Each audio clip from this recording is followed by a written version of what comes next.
রাজ্য মন্ত্রিসভা রাজ্যের 140টি ক্যাটাগরিকে শ্রেণীর জাতিগোষ্ঠীকে ওবিসি বলে ঘোষণা করেছে।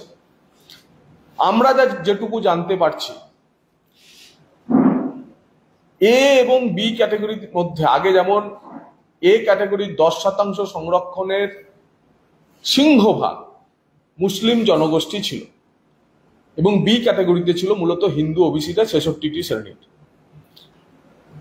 নতুন যে শ্রেণীবিন্যাস হয়েছে তাতে এ এবং বি কে কার্যত মিলিয়ে দেওয়া হয়েছে, কিছু অদল বদল করা হয়েছে, কিন্তু শ্রেণীবিন্যাসের ক্ষেত্রে মুসলিম কমিউনিটির কোনো শ্রেণীকেই কার্যত বাদ দেওয়া হয়নি।